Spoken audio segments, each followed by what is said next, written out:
దీవెనా, దుఃఖిత పీడిత నిరాధారులకు ఆశ్రయ దీవెనా, ప్రయాసపడే సమస్త జనులకు విశ్రాంతినిచ్చే దీవెనా, దుఃఖిత పీడిత నిరాధారులకు ఆశ్రయ దీవెనా, అనుదిన రక్షణ సువార్తనందించు పరమ నివేదనా, అనుదిన రక్షణ సువార్తనందించు పరమ నివేదనా, యేసయ్య దీవెనా, యేసయ్య దీవెనా, యేసయ్య దీవెనా, యేసయ్య దీవెనా.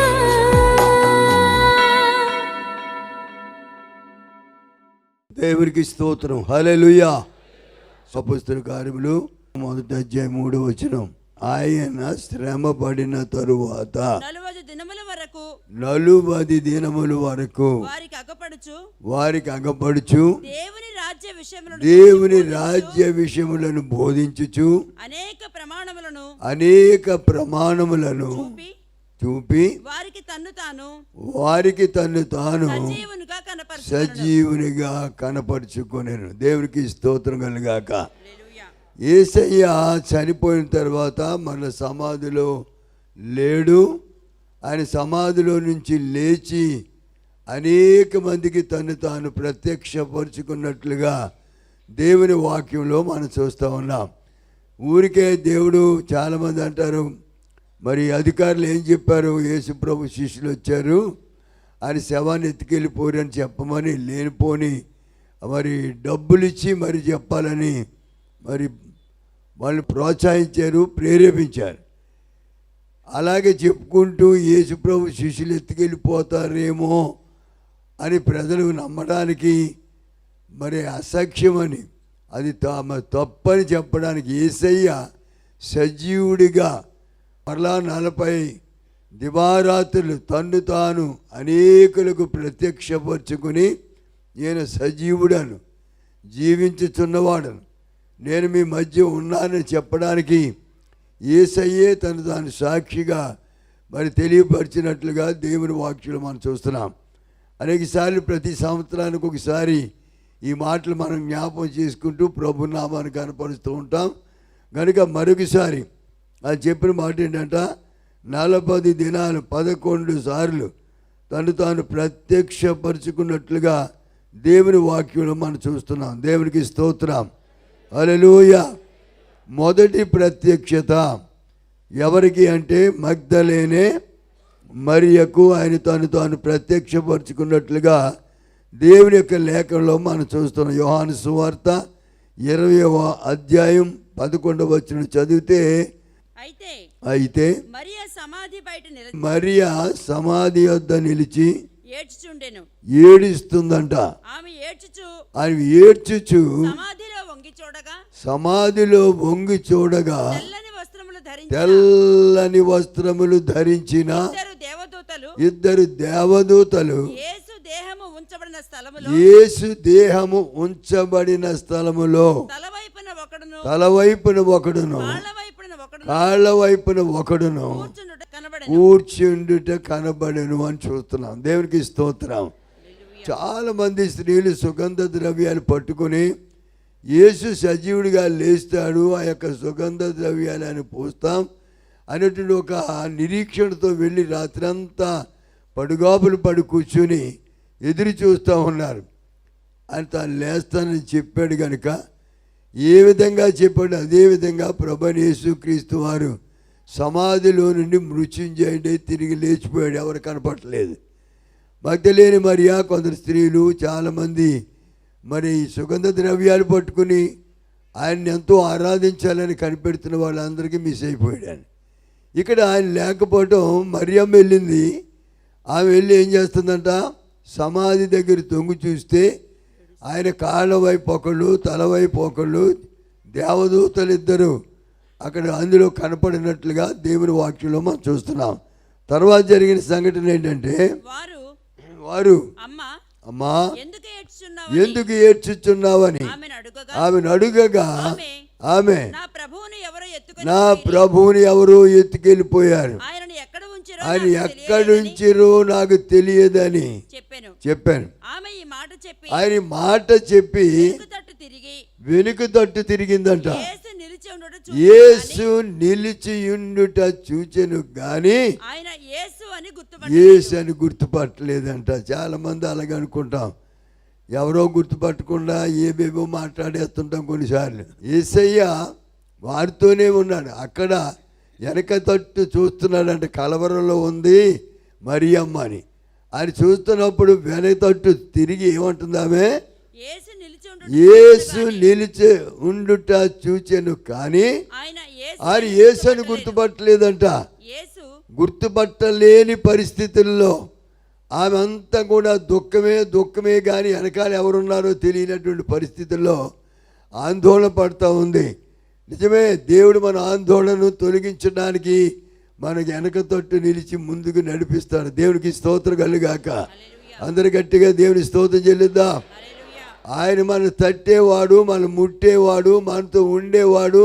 మన భయంలో, మన పెరిగితనంలో, మనకు వచ్చే ఆందోళనలో ఆయన నీతో కూడా నిలిచిండేవాడు మన దేవుడు. దేవునికి స్తోత్రం కలుగాక. వారి వెనకాల ఉండి ఏమంటున్నాడు ఆయన?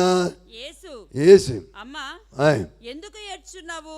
ఆయన కూడా అడిగాడు, ఎందుకు ఏడుస్తున్నావమ్మా, ఎవరిని వెతుకుచున్నావు అని ఆమెను అడుగగా ఆమె ఆయన తోటమాలి అనుకుంటుందంట. అమ్మ తోటమాలి అనుకుని, అయ్యా నీవు ఆయనను మోసుకొని పోయిన ఎడల ఆయన ఎక్కడ ఉంచితివో నాతో చెప్పు, నేను ఆయన ఎత్తుకుపోతానంట. అబ్బాయి ఎంత ధైర్యం అండి! ఏడు దెయ్యాలు ఎలగొట్టేసాడు. మగ్దలేని మరియా యేసు కొరకు ఎదురు చూచే ఒక గొప్ప బలమైన స్త్రీ, ప్రభు యొక్క మార్గంలో నడిచే వ్యక్తి. ఆమె అంటుంది, అయ్యా ఎక్కడికి తీసుకెళ్ళిపోయి చెప్తే నేను ఎత్తుకొచ్చేస్తానంటుంది. 3.5 సంవత్సరాలు ఆయనతో తిరిగిన వాళ్ళు అందరూ ఎక్కడెక్కడో పారిపోయారు. శిష్యులందరూ దాగున్నారు. యూదులు ఏం చేస్తారు? యూదులకు భయపడి అక్కడొకటి ఇక్కడ మొత్తం అందరూ కలిసి గడగడ వణుకుతా కూర్చుంటే ఈ అమ్మేమో సమాధి దగ్గరికి వెళ్ళి ఏమంటుంది, ఎక్కడ పెట్టారో చెప్తే నేను ఎత్తుకొచ్చేస్తానయ్యా. అప్పుడు ఏమన్నారు? యేసయ్యా యేసు ఆమెను చూచి మరియా అని పిలిచాను. ఆమె ఆయన వైపు తిరిగి హెబ్రీ భాషతో మాట్లాడుతుంది. రబ్బూని హెబ్రీ భాషలో పిలుస్తుంది. రబ్బూని బోధకుడా అని అర్థం. ఆయన కనపడగానే మరి సామాన్యం ఉంటామా? ఎగురు గొంతులే చేసి వెళ్ళిపోయి మీదడిపోయి కౌగులిచ్చి తండ్రి అని మొర్రపెట్టి అంత ఆనందంతో నిండిపోయింది ఆమె. అప్పుడు ఏం చేస్తున్నాడు యేసయ్య? ఆమెతో ఇంకా నా తండ్రి దగ్గరికి పోలేదమ్మా కనుక దేవునికి స్తోత్రం కలుగాక. హల్లెలూయా. మగ్దలేని మరియకు మొట్టమొదటి ప్రత్యక్షత మరి దేవుడిచ్చినట్లుగా మనం చూస్తున్నాం. దేవునికి స్తోత్రం కలుగాక. హల్లెలూయా. తను తాను ప్రత్యక్షపరుచుకోవడానికి ఈ లోకానికి ఆయన వచ్చాడు. ఆయన దాగునే దేవుడు కాదు, ఆయన చనిపోయి సమాధులు ఉండే దేవుడు కాదు. ఎంతోమంది మహానుభావులు ఎందరో మరి సమాధుల్లో చేయబడ్డారు, కానీ వారు అక్కడే ఉండిపోయారు. తిరిగి లేచిన వారు ఎవరూ లేరు. మన ప్రభు అయిన యేసు సజీవుడు, మృత్యుంజయుడు అని లేచి అనేక మందికి తను తాను ప్రత్యక్షపరుచుకున్న మహా గొప్ప దేవుడు. దేవునికి స్తోత్రం కలుగాక. మొదటిగా మగ్దలేని మరియను ధైర్యపరిచి ఆమెతో తను తాను ప్రత్యక్షపరుచుకుని మాట్లాడినట్లుగా దేవుని యొక్క వాక్యంలో మనం చూస్తున్నాం. రెండవదిగా మనం చూస్తే మత్తయి సువార్త 28వ అధ్యాయం ఇలా రాయబడి ఉంది. చాలా మంది స్త్రీలు వెళ్ళారు అక్కడికి తెల్లవారుజామున. అక్కడికి వెళ్తే యేసుప్రభు లేడు, సమాధి ఖాళీగా ఉంది. అందులో నుండి ఒక స్వరం వాళ్ళు విన్నారు. చూడండి అక్కడ ఏమని రాయబడి ఉంది? మొదటి వచనం నుండి. విశ్రాంతి దినము గడిచిపోయిన తరువాత ఆదివారము తెల్లవారుచుండగా మగ్దలేని మరియయు వేరొక మరియు సమాధిని చూడవచ్చిరి. ఇదిగో ప్రభువు దూత వచ్చి పరలోకము నుండి దిగి వచ్చి రాయి పొర్లించి రాయి బోర్లించి దాని మీద కూర్చొండెను. దాని మీద రాయి మీద కూర్చుందంట దూత. అప్పుడు మహాభూకంపం అప్పుడు కలిగెను. మహాభూకంపం కలిగిపోయింది. దేవునికి స్తోత్రం కలిగాక. ఆయన ప్రాణం విడిచినప్పుడు భూకంపం కలిగింది, సమాధులు తెరవబడ్డాయి, అనేకులు సజీవులుగా లేచారు, గొప్ప అద్భుతాలు జరిగాయి. అయితే ఇప్పుడు కూడా ఆయన సమాధి తెరవబడగానే ఏం జరిగిందంట? మహాభూకంపం జరిగిపోయింది. ఆ దూత స్వరూపం ఆ దూత స్వరూపం మెరుపు వలె ఉండెను. ఎలా ఉందంట? మెరుపు వలె మెరుపు వలె ఉందంట. అతని వస్త్రము వస్త్రము హిమమంత తెల్లగా ఉండెను. హిమమంత తెల్లగా ఉండేను అని రాయబడి ఉంది. అతనికి భయపడుట వలన అతనికి భయపడుట వలన కావలి వారు వణికి కావలి వారందరూ వణికిపోతున్నారు. చచ్చిన వారి వలె ఉండిరి. చచ్చిన వారిని 16 మంది సైన్యం కాపలా కాచారు. తెల్లవాళ్ళు రాని వారు ముద్ర వేసేసారు దాని మీద. రాజముద్ర పడిపోయింది. ఎవరన్నా చీలు తీసేస్తారేమో అని. చీలు ఆగదు, దానికి మీద ఉన్న ఏ విధమైన కట్టడ ఆగదు. ఏసై లేపడానికి వచ్చిన దూత రాయి తీసి అవతల పారేసింది. దేవునికి స్తోత్రం కలుగాక. హల్లెలూయా. కాబట్టి దేవునికి అసాధ్యమైనది ఏమీ లేదు. అది తెరవబడిన సమాధి అక్కడుంది, రాయి మీద దూత ఉంది. దేవునికి స్తోత్రం కలుగాక. అందరూ భయపడిపోతున్నారు. కాపలాదారులు అందరూ భయపడిపోతున్నారు. చాలా భయంకర ఆందోళనకరం అక్కడ జరిగింది. మరి భూకంపం వచ్చేసిందంట. అప్పుడు అందరూ కూడా శవాల వలె పడిపోయారు కాపలాదారులు. మరలా ఆ సంగతి అధికారులు తెలిసింది. వాళ్ళు ఏమన్నారు తెలిసా? కొంత డబ్బు పట్టుకొచ్చారే బాబు, మరి ఇలాగ వెళ్ళిపోయాడు ఏసై లేడంటే మరి చాలా భయంకర పరిస్థితి, మనకి ఎంత సిగ్గు. కాబట్టి ఆయన శిష్యులు వచ్చి, మేము నిద్రపోతుండగా ఆయన శిష్యులు వచ్చి నిద్రపోవడానికి పెట్టారే కాపలదారుల్ని. మేము నిద్రపోతుండగా శిష్యులు వచ్చి ఎత్తుకెళ్ళిపోయారని చెప్పమంటున్నారు వాళ్ళు. కాబట్టి యేసయ్య సజీవుడై లేచాడు. అనేక మంది అక్కడికి వచ్చి వాళ్ళని కనిపెడుతున్నారు. చూడండి అక్కడ స్త్రీలను చూచి మీరు భయపడకుడి. స్త్రీలను చూచి మీరు భయపడకండి. సిలువ వేయబడిన యేసును మీరు వెతుకుచున్నారని నేను ఎరుగుతున్నాను. ఆయన ఇక్కడ లేడు. ఆయన ఇక్కడ లేడు. తాను చెప్పినట్టే ఆయన లేచి ఉన్నాడు. రండి, ప్రభు పండుకున్న స్థలము దగ్గరికి వెళ్ళి త్వరగా వెళ్ళండి. మృతులలో నుండి లేచనని ఆయన శిష్యులకు తెలియజేయండి అని ఆ స్త్రీలతో చెప్పాడు. ఇదిగో ఆయన గలిలయలోనికి మీకు ముందుగా వెళ్తానని చెప్పాడు. వెళ్ళిపోయాడు. అక్కడ ఆయన చూతురని మీతో చెప్తున్నానని చెప్పాడంట దూత. దేవునికి స్తోత్రం కలుగాక. దూత చేత బోధించబడిన స్త్రీలు, అబ్బో ఎంత ఆనందం. వాళ్ళు ఎలాగున్నారంట?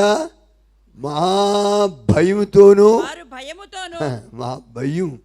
ఒక పక్కేమో యూదులు ఏం చేస్తారో, బయటికి వెళ్ళి యేసు గురించి మాట్లాడితే ఏం జరుగుద్దో అని భయం ఉంది.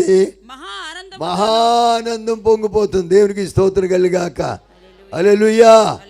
కనుక ఒక ప్రక్క భయం, ఓ ప్రక్క ఆనందం. మహానందం మామూలు ఆనందం కాదు.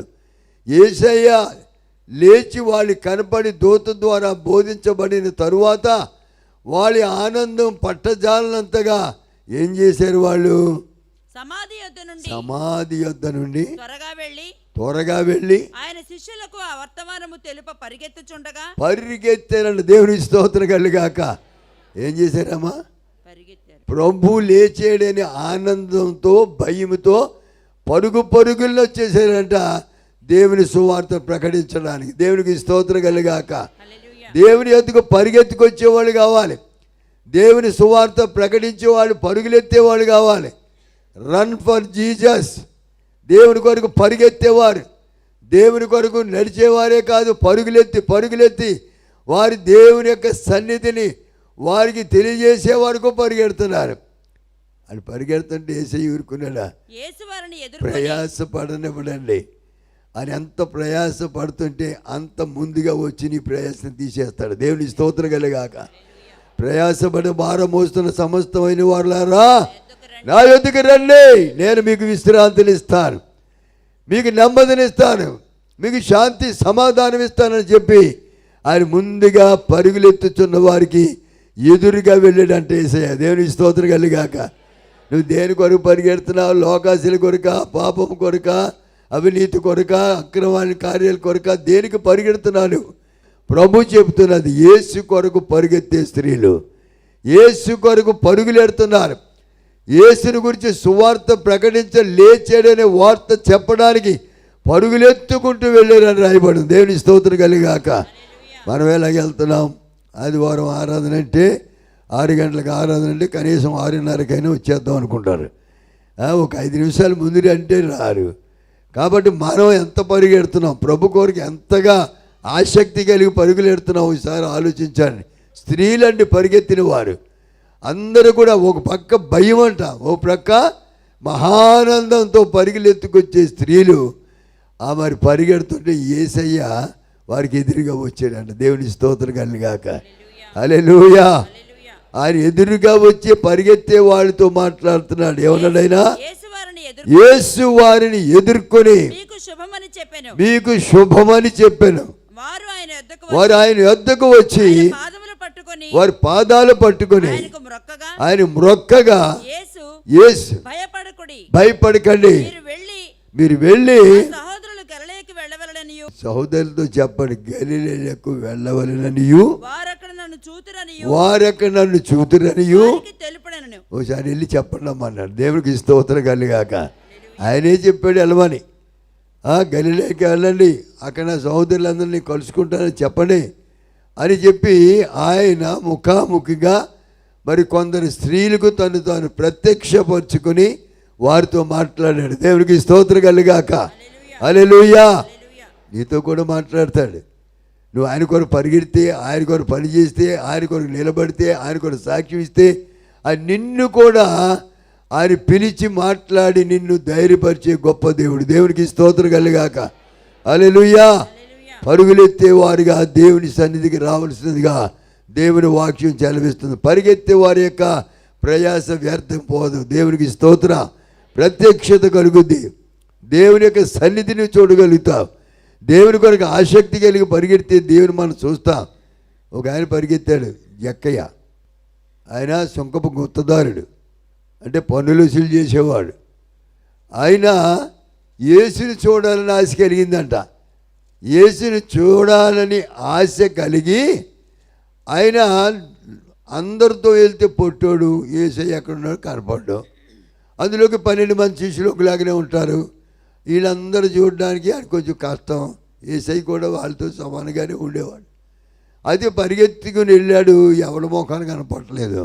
పరిగెత్తుకెళ్ళి మేడి చెట్టు ఎక్కాడంట. దేవుని స్తోత్రం కలిగాక. జారిపోద్దండి, నునుపైనటువంటి చెట్టు అది. ఎలాగెక్కాడో మొత్తమే చెట్టు ఎక్కిపోయి కొమ్మల చాటును దాక్కున్నాడంట. ఈయనకు అవమానం ఒకటి అడ్డొచ్చింది కదా. ఒకడేమో సుంకం గుత్తదారుడు, ఎవడన్నా రూపాయి పన్ను కట్టాలంటే 4 రూపాయలు వసూలు చేసిన బాపుతుంది. మరి ఎవరిని చూస్తే ఏమనుకుంటాడు, యేసు దగ్గరికి వస్తున్నాడని అని పైకి వెళ్ళిపోయి చెట్టు చాటుని కొమ్మల మధ్య చూస్తూ ఉన్నాడు. అందుకని యేసయ్య అక్కడికి వచ్చి ఎవరైతే పరుగెత్తుకెళ్ళి యేసయ్యని చూడాలని ఆశ కలిగి ఉన్నారో వారి కొరకు అక్కడ నిలబడిపోతాడు. దేవునికి స్తోత్రం కలిగాక. యేసు నిలిచి ఏం చేసి ఆ చోటికి వచ్చినప్పుడు కన్నులెత్తి చూచి, జక్కయ్యా త్వరగా దిగు, నేడు నేను నీ ఇంట ఉండవలసి ఉంది. దేవుడి కొరకు పరిగెత్తుకొచ్చావా, దేవుడు ప్రత్యక్షం అవుతాడు. దేవుడికి స్తోత్రం కలిగాక. నీ పేరు పెట్టి ఆయన పిలుస్తాడు. జక్కయ్యా, ఆయన పేరు ఎవరికి తెలుసా? జక్కయ్యా నువ్వు త్వరగా దిగు ఆయనతో మాట్లాడాడు. కాబట్టి ఈరోజు ఎవరైతే పరుగులెత్తుకుని వచ్చి ప్రభు కొరకు ఎదురు చూస్తారో వారు ఎదురుపడి మాట్లాడే గొప్ప దేవుడు మన దేవుడు. దేవునికి స్తోత్రం కలిగాక. హల్లెలూయా. జక్కయ్యను చూసి దేవుడు నిన్ను చూస్తున్నాడు. ఈ దినాన్ని ఎక్కడో చెట్టు చాటును దాక్కున్నాడు. ఆయన అవిధేయతని బట్టి, ఆయన ఏదో ఇబ్బందులు ఉన్న దాన్ని బట్టి కూర్చున్నాడు. ఎప్పుడైతే యేసు పిలిచాడో కిందకు వచ్చిందట, అయ్యా అన్యాయంగా నేను ఎవరిదైనా తీసుకుంటే 4 అంతలు చెల్లిస్తాను. ఆ ఇంటికి యేసయ్య వెళ్ళాడు. ఆ ఇంటిలో దోషం అంతా పోయింది. ఆయన చేసినవన్నీ యేసయ్యతో చెప్పేశాడు. యేసు తను ప్రత్యక్షపరుచుకుని ఆ గృహాన్ని ఆశీర్వదించాడు. దేవునికి స్తోత్రం కలుగాక. అందరి గట్టిగా దేవుని స్తోత్రం చెల్లిద్దాం. మూడవదిగా మరి పేతురు గారికి ప్రత్యక్షమైనట్లుగా సాక్ష్యాలు ఉన్నాయి.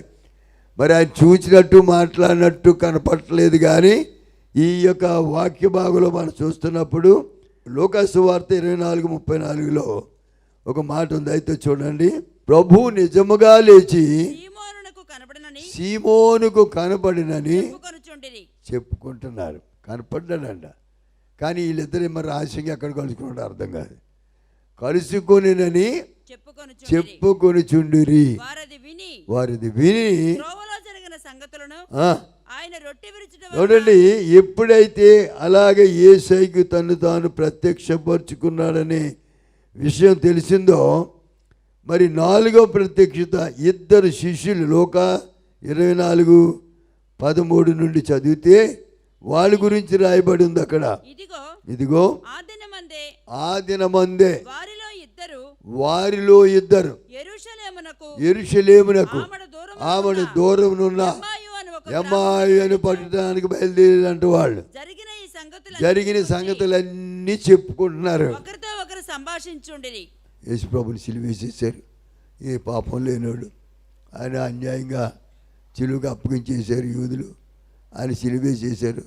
కానీ భయంకరమైన భూకంపం జరిగిపోయింది. సమాధులు తెరవబడిపోయి చెప్పుకుంటూ వెళ్ళిపోతున్నారు వీళ్ళిద్దరూ. అక్కడికి వీళ్ళకి భయమే గట్టిగా చెప్పుకోవడానికి.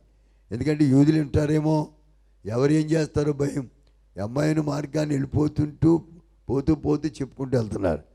వీళ్ళు భయం, వీళ్ళు పిరిగితనం, వీళ్ళకున్న ఆందోళన యేసయ్య ఎరిగి 3వ వాడిగా జాయిన్ అయిపోయాడు వాళ్ళతో. దేవునికి స్తోత్రం కలుగాక. అందరూ గట్టిగా దేవుని స్తోత్రం చెల్లిద్దామని. ఆయన ఇద్దరు వెళ్తున్నారు. ఇద్దరితో 3వ వ్యక్తిగా యేసయ్య కూడా వారితో కలుసుకున్నాడు. అక్కడ జరిగిందండి సంభాషణ. ఏమని? సంభాషించుచు ఆలోచించుకొనిచుండగా ఏం చేశాడు? యేసు తానే దగ్గరకు వచ్చి వారితో కూడా నడిచాను. వారితో నడుస్తున్నాడంట. నువ్వు నడిచేటప్పుడు నడుస్తాడండి, పరిగెత్తినప్పుడు పరిగెడతాడండి. నువ్వు పడిపోతే లేవనెత్తాడండి యేసయ్య. దేవునికి స్తోత్రం కలుగాక. హల్లెలూయా. ఆయన వారితో కూడా నడిచాను. ఎందుకు నడుస్తున్నాడు? సాయంకాలం అయిపోతుంది, చీకటి పడిపోతుంది. వాళ్ళు ఆందోళన పడిపోతున్నారు, యూదులకు భయపడిపోతున్నారు. పరిస్థితులు ఎలా సంభవిస్తాయో తెలియదు కనుక వాళ్ళతో కూడా సంభాషణలు యేసయ్య ఏకీభించాడు. దేవుని స్తోత్రం కలుగాక. ఏమంటున్నారు చూడండి అక్కడ. అయితే వారు ఆయనను గుర్తుపట్టలేదు కానీ కన్నులు మూయబడ్డాయి. వాళ్ళకి కనబడనందున ఎవరో తెలియని పరిస్థితుల్లో యేసయ్య వారితో మాట్లాడుతున్నారు. దేవునికి స్తోత్రం కలుగాక. హల్లెలూయా. ఎవరితో మాట్లాడుతున్నామో, మనం ఏం చేస్తున్నామో, మన సంభాషణ ఏంటో, మన పరిస్థితి ఏంటో అన్నీ ఎరిగిన దేవుడు మనల్ని పరిశీలిస్తున్నాడు. దానిగా వాళ్ళిద్దరు ఏదో సంభాషణ. అందుకంటాడు వాక్యంలో, యెహోవా యందు భయభక్తులు గలవారు కూడి మాట్లాడుచుండగా యెహోవా చెవియొగ్గి ఆలకించును అని రాయబడి ఉంది. యెహోవా యందు భయభక్తులు గల కూడి మాట్లాడేవారు ఉంటే వారి మధ్య యెహోవా వింటాడంట మన మాటలు. దేవునికి స్తోత్రం కలుగాక. కాబట్టి ఆయన చెప్తున్నాడు, వెళ్తా ఉన్నాడు, వింటూ ఉన్నారు. అక్కడ దాకా వెళ్ళి ఏం జరిగింది?